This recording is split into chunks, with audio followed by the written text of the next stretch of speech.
ఉదయం లేచిన దగ్గర నుంచి సుప్రభాతం మొదలుకొని రాత్రి పడుకోబోయే జోలు లాలి పాట వరకు బాలుగారి పాటలతోనే మనకు జీవితంలో సుఖం వచ్చినా, కష్టం వచ్చినా, ఆనందం వచ్చినా, ఏదున్నా ఆ ఎమోషన్ అంతా బాలుగారి పాటతో ముడైపోతుంది.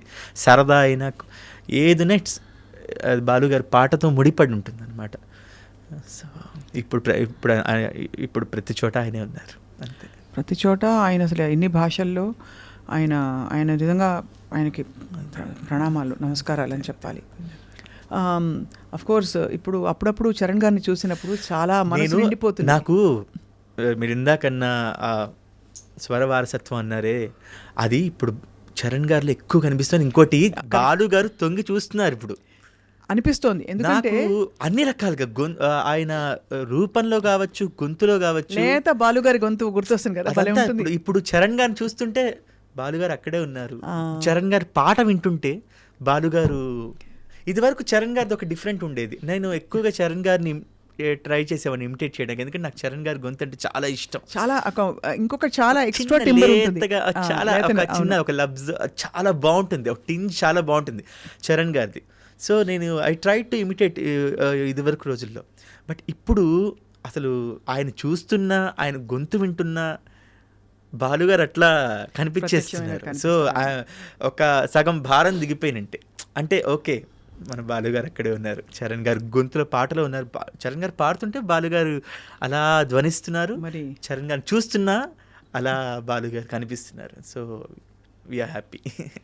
అండ్ అదే చాలా, అంటే ఇవన్నీ డైరెక్ట్గా ఎక్స్పీరియన్స్ అయిన వాళ్ళకే తెలుస్తుంది కృష్ణ. మీరు ఎంత అదృష్టవంతులు అనిపిస్తుంది ఒకలా. ఎందుకంటే బహుశా మీరు అన్నట్టు రేడియోలో బాలుగారి పాటలు వింటూ పెరగడం వేరు, ఆయన్ని కలుస్తావా అనుకోవడం వేరు, కలిసిన తర్వాత ఆయనతో కలిసి పాడడము, ప్రయాణం చేయడం, ఆయన చేత శభాష్ అనిపించుకోవడం, దగ్గర నుంచి చూడడం, దగ్గర నుండి ఆయన చూడడం, అది డిసిప్లిన్ అండి. ఫస్ట్ ఆఫ్ ఆల్ అది చిత్ర గారు, బాలు గారు వీళ్ళందరూ ఆ డిసిప్లినే we need to follow. Singing talent ఇవన్నీ మనం ప్రాక్టీస్ చేస్తే వస్తాయి.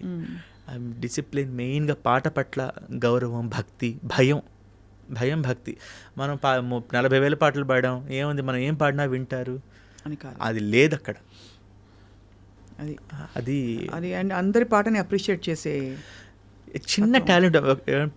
పాట పాడుతుంటే మ్యూజిషియన్స్ వాయిస్తుంటే ఎంజాయ్ చేస్తూ ఉంటారు, వాళ్ళని అప్రిషియేట్ చేసి నా పాట వాళ్ళకి చప్పట్లు కొట్టండి అయ్యా అని బాలుగారు మ్యూజిషియన్స్ని పేరున ఇవన్నీ దగ్గరుండి చూశాను.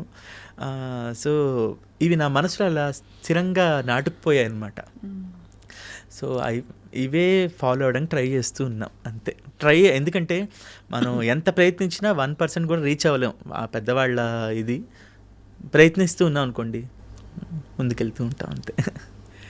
కృష్ణ, ఇంత బిజీ అండ్ కాంపిటేటివ్ ఇండస్ట్రీలో ఎలా మీకు మరి అంటే నెక్స్ట్ ఏంటనే ఆలోచన వస్తుంటుందా? బికాజ్ ఇది ఒక స్థిరత్వం ఉండదు, ఏ మాట కామాట. అవును, ఇప్పుడు ఎంత లేదన్నా ఇప్పుడు మీరు 106 FM మ్యాజిక్లో కూడా చేశాను. ఎంత బాగుంటుంది తెలుసా అసలు మ్యాజిక్. అది ఆ జింగిల్ రాగానే 106.4లో అవును అది ఎంత బాగా అనిపిస్తుంది చెప్పని. అవును, అంటే అంత. అయితే ఇక్కడ నేను ఇప్పటికీ I self consider my as a struggling singer only. ఎందుకంటే మనకి అన్ని వెరైటీస్ ఆఫ్ వాయిసెస్ వచ్చేసాయి.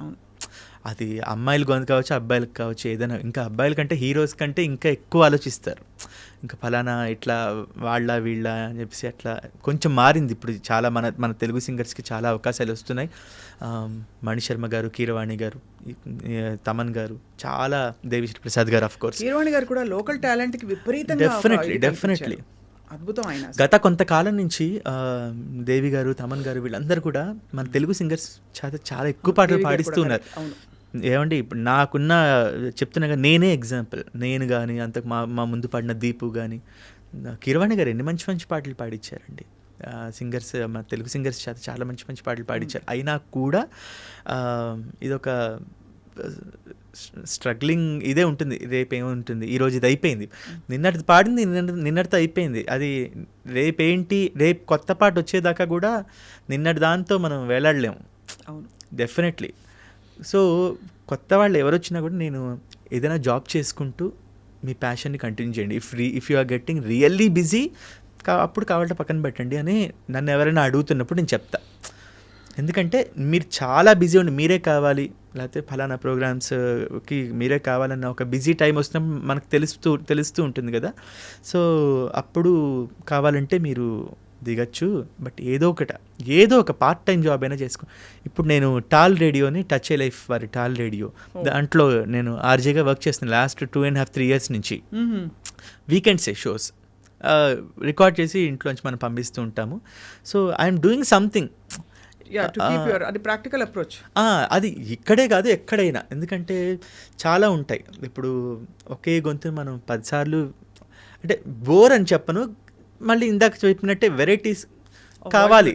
వెరైటీస్ ఎంత బాగా పాడుతున్నారు అందరూ. అవును, అందరూ బాగా పాడుతున్నారు కూడా. సో అందరికీ వర్క్ వెళ్తున్నప్పుడు we need to take care. మనం కూడా కొంచెం జాగ్రత్తగా ఉండాలి. డిమాండ్ చేయలేం కదా, మన వాళ్ళు అన్నాక, సీనియర్స్ అన్నాక నాకు డబ్బులు ఇవ్వాలి మీరు అని అడగలేము 10 సార్లు.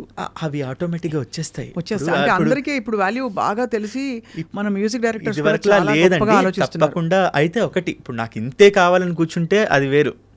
మనకి కావాల్సినట్టుగా వస్తున్నాయి. అండ్ మనం కూడా ఆ పాటలతో మనం ఎక్కడ తీసుకోవాలి, ఎక్కడ ఆగాలి, ఎక్కడ మనం తగ్గుండాలి, లేకపోతే ఎక్కడ మనం డిమాండ్ కదా, ఎక్కడ మనం రిక్వెస్ట్ చేసుకోవచ్చు అని. ఇంకోటి, మన వర్క్ చూసి వాళ్ళే ఇస్తారండి. మ్యూజిక్ డైరెక్టర్స్ మన వర్క్ని చూసి ఇస్తున్నారు, మన వర్త్ని కూడా చూసి ఇస్తున్నారు, యాటిట్యూడ్ కూడా చూస్తారు. ఎవ్రీథింగ్ కౌంట్స్ అండి. ఓన్లీ నాట్ ఒక సింగింగ్ టాలెంట్ పెట్టుకొని ఉంటే కష్టం. మన బిహేవియర్, యాటిట్యూడ్ అది కూడా చాలా important. Right, correct. I mean but see you are blessed because చిన్న వయసులో మీరు చాలా నేర్చుకున్నారు కృష్ణ.